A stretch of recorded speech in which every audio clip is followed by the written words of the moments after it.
Hey everyone, it's Ivan with KidBadger.com, out here to tell you about the 3-day Urban Precision Rifle at Thunder Ranch.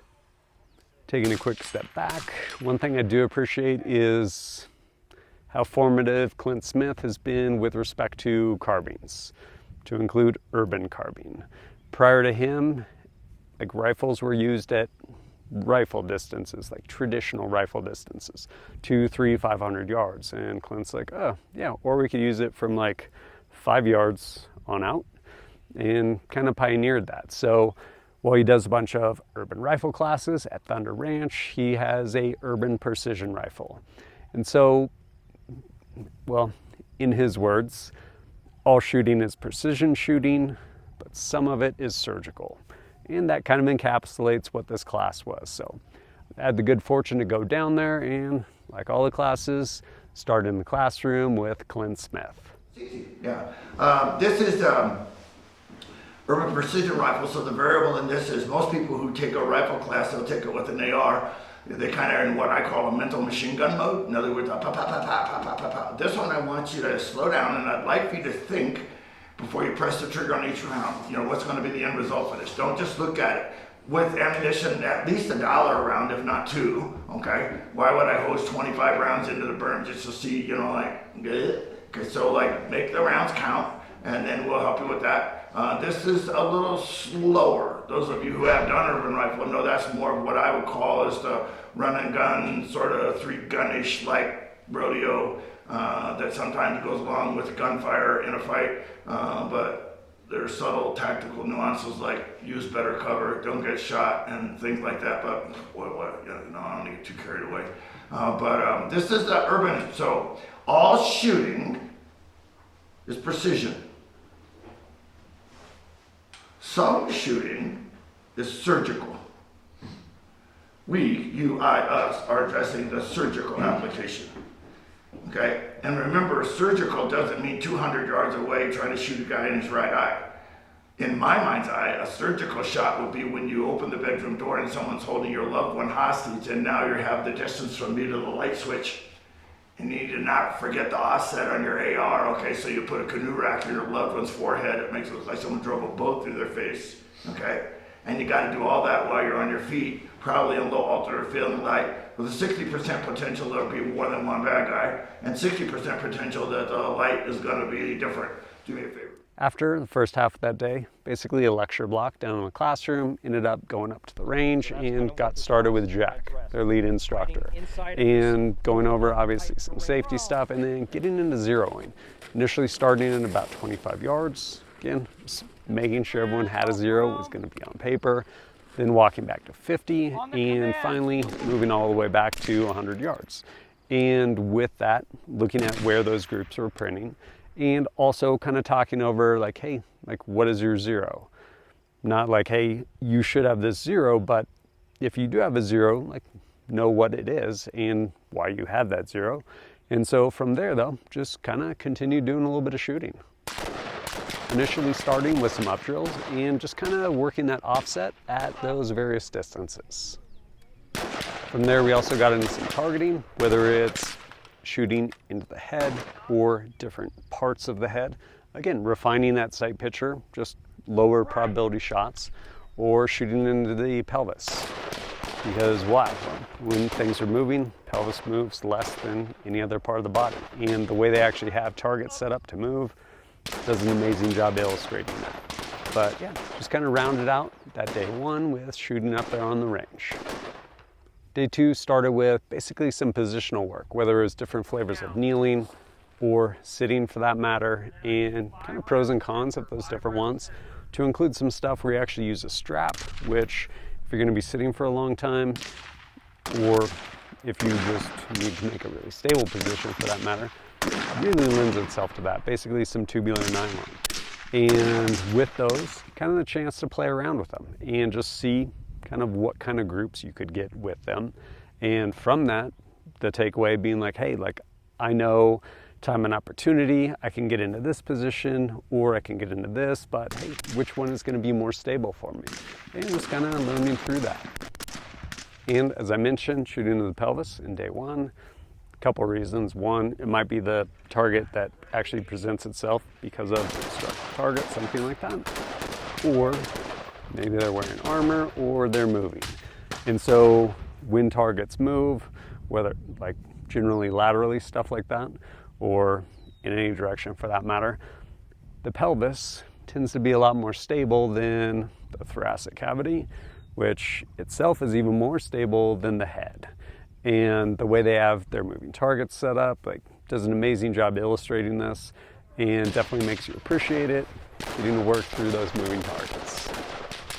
We also had the opportunity to do some positional stuff around barricades. Again, going back to earlier on day 2, where we were working those different positions, whether it's sitting, kneeling, things like that, and hastily building those positions behind barricades to get those good hits with largely a reduced probability shot.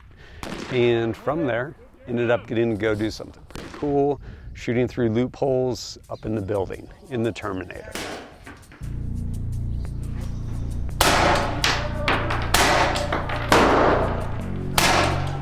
Good, move.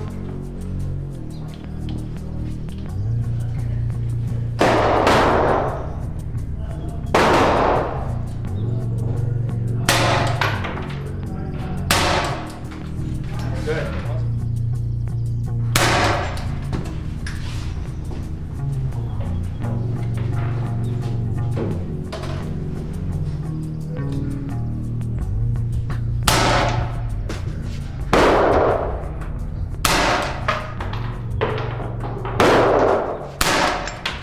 And finally, rounding out day 2, everyone's favorite, malfunctions. I will say, I'm pretty sure I've said it before, but I really appreciate Thunder Ranch's approach to malfunctions, where if you end up with this malfunction, fill in the blank, try loading the gun. If that does not work, unload the gun and then load the gun. And keep it simple. So working through that. Day 3 started with a short little hike up the hill, and pretty amazing. The opportunity to basically go up to the top of this hill right there at Thunder Ranch and do some kind of high angle stuff. There's steel spread out kind of across the mountain, and where we were shooting, I want to say it was between like 250, maybe 300 yards, and some of them were honestly kind of hard to see. But yeah, the opportunity to basically kind of build up a position from a couple different spots and shoot and get your hits. Really cool opportunity up there.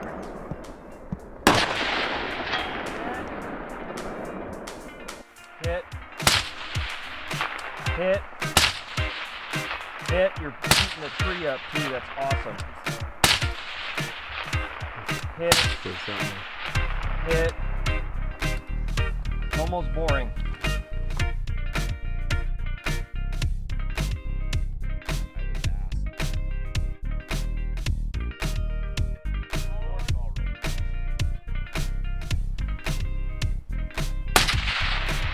Hit. Hit. Hit. Going in the small one? Yep. Hit. That went left. Hit. And after that, going back down and chance to do some pretty cool shooting from loopholes again. This time deep though. So rather than straight through an external wall, basically shooting through 1 or even 2 internal walls before you get through that external wall, and having to work through a couple different positions.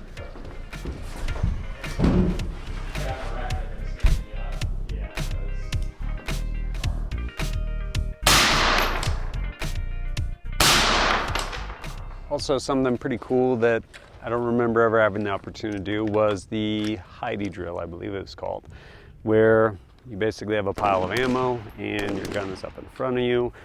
And so you have to, again, maintain an accuracy standard, move back and forth with a round at a time, and get all 10 hits into your target as fast as you can go.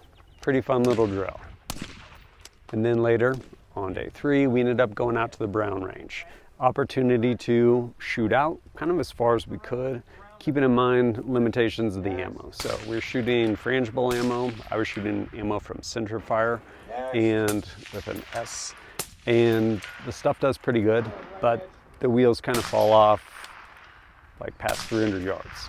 So did a bunch of shooting, and everyone was hitting out to 300, but didn't really push past that just because, again, limitations of the ammo based on that frangible ammo.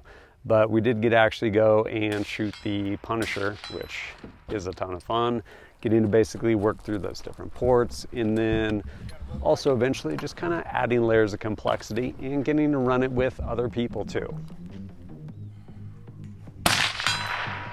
Our costs, resources, and livelihood are all involved. So is the very structure of our society. In the councils of government, we must guard against the acquisition of unwarranted influence, whether sought or unsought, by the military-industrial complex. The potential for the disastrous rise of misplaced power exists and will persist. We must never let the weight of this combination endanger our liberty or democratic process. Okay, move!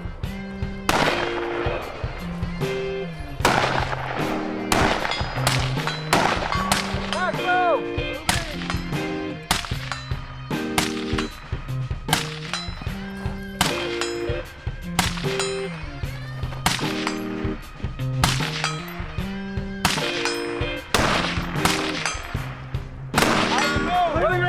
Back!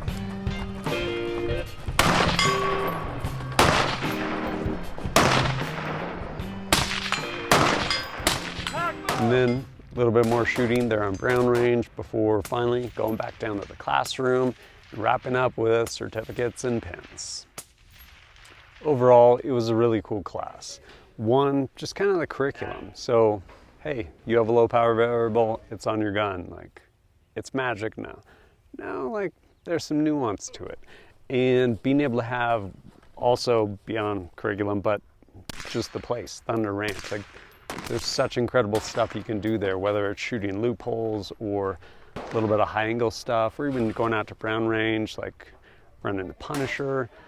Just really varied different types of shooting, and then also being able to maintain that higher accuracy standard, as in urban precision rifle, and put all that stuff together. And speaking of the range, something that gets talked about and is big with respect to Thunder Ranch is shoot, move, communicate, not necessarily in that order. And so working through as teams through some of the different drills and stuff like that, and having it set up to where, yeah, you are working with someone, you're communicating. Maybe there's some distractions, whether it's like an air raid siren, and getting to work through different stuff. And then even the way the range is set up too, to where, hey, like now there's a target like 90 degrees to your right. And so engaging in these two different directions as you make your way across, which is also really cool. If you've been to Thunder Ranch, take an urban rifle, this is kind of like next progression from there. Or maybe you have a carbine, throw a low power variable on it.